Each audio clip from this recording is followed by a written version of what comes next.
আজকে দুপুর পর্যন্ত পুরো পোর্টে যতদূর সম্ভব এটা পরিদর্শন করলাম, পরিদর্শন বলবো না, দেখলাম, কারণ এটা বাংলাদেশে স্বাধীন হওয়ার পরে একটা পোর্ট, থার্ড পোর্ট যদি আমরা বলি এটাকে। এখন যে অবস্থা আছে সেই অবস্থাটা দেখলাম। শুরু হয়েছিল 2011 সাল 13 সাল থেকে মোটামুটি ভাবে স্ট্রাকচার কাজ শুরু হয়েছে এখানে।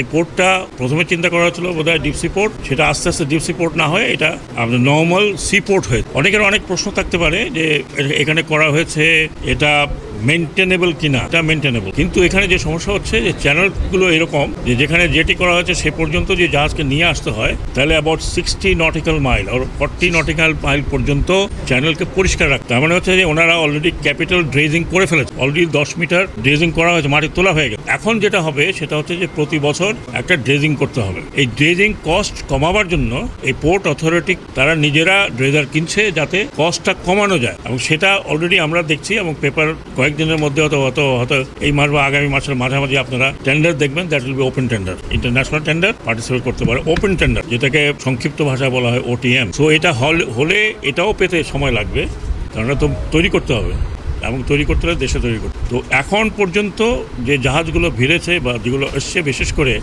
এখন যে জাহাজগুলো আসছে সেগুলো আপনারা জানেন এখানে চায়নার নির্মিত 2টি থার্মাল পাওয়ার স্টেশন আছে, সেখানে তাদের কোলের জন্য বিশেষ করে ব্যবহার হচ্ছে। এবং এখন পর্যন্ত ওইভাবে যদি আপনি বলেন মংলা বন্দর বা চিটাগাং বন্দরের মতো ওইরকম কার্যক্রম শুরু হয়নি।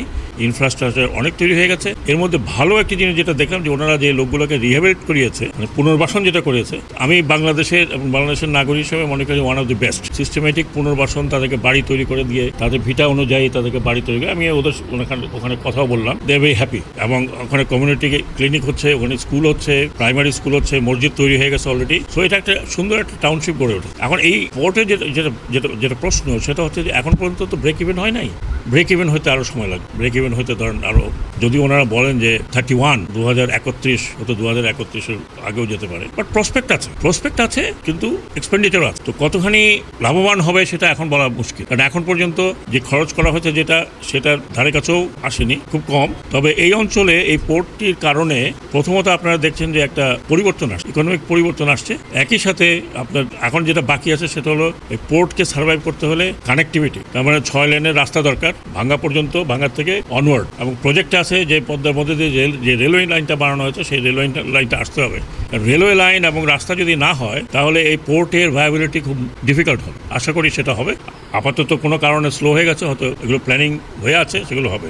আরেকটা জিনিস যেটা আমি বলবো সেটা আমি ফিরে গিয়ে আমরা সরকারের সাথে এটা উঠাবো যে এই পোর্টটাকে আরো একটু ত্বরান্বিত করতে হলে আমরা যে ইম্পোর্টগুলো করি সেই ইম্পোর্টগুলোর একটা পার্সেন্টেজ এই পোর্টে নিয়ে আসা। আমরা যদি সেইটা নিয়ে আসতে পারি 20%, 25% যাইতেই হোক, তাহলে ওই যে চিটাগাং পোর্টের উপরে খুব বেশি প্রেশার, বাংলার উপরে অলসো কিছু প্রেশার, সেটা কিন্তু কমবে। আমি আমাদের ইম্পোর্টের কথা বলছি। আমরা যেগুলো সরকারিভাবে খাদ্যশস্য ইম্পোর্ট করছি, ডিস্ট্রিবিউশন করার কথা, আমরা যে গাড়িগুলো ইম্পোর্ট করছি, সার ইম্পোর্ট করছি, এই অঞ্চলের জন্য যে সারগুলো থাকা দরকার, অনেক সময় আমরা ফুড গ্রেন আনি, চাউল আনি, সেগুলো সেই চিটাগাং থেকে আবার এদিকে আসতে হয়। এখানে করা যায় কিনা সেগুলো নিয়ে আমরা একটু আলোচনা করব, যাতে এই পোর্টের লাভবান হয়। অলরেডি একটা জেটি অলরেডি তৈরি হয়ে গেছে, আর একটা জেটি হয়তো হবে।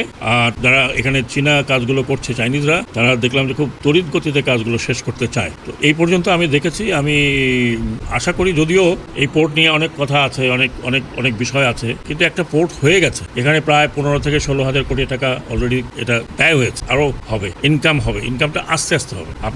আপনারা যদি এখন চিটাগাং পোর্টের সাথে তুলনা করেন হবে না, বাংলা পোর্টের সাথে তুলনা করেন হবে না। এখানে একটু এক্সপেন্সিভ হবে এই ড্রেজিংয়ের জন্য। ড্রেজিংটা করতেই হবে। আমাদের দেশের যে কোনো নদীর পাড়ে যে সমস্ত পোর্ট, এগুলো ড্রেজিং করতেই হবে। হয়তো কিছু বছর পরে আমরা দেখবো যে আমাদের বে অফ বেঙ্গলের আশেপাশে যে জায়গাগুলো সেখানেও যেভাবে পলি পোর্ট। তো এই আমার বক্তব্য ছিল। আমি আশা করি আমি যতটুকু দেখেছি, যতটুকু জেনেছি, ততটুকু আপনাদের বললাম। এবং এর বাইরে যদি আপনাদের কোনো প্রশ্ন থাকে, আমি কোনো কিছুই লুকিয়ে কথা বলিনি। Port expensive, no doubt, but এটাকে ভায়াবল বানাতে হলে অনেকগুলো স্টেপ নিতে হবে। সেই স্টেপগুলো 2-1টা আমি বললাম, বাকি অনেক স্টেপ নিতে হবে।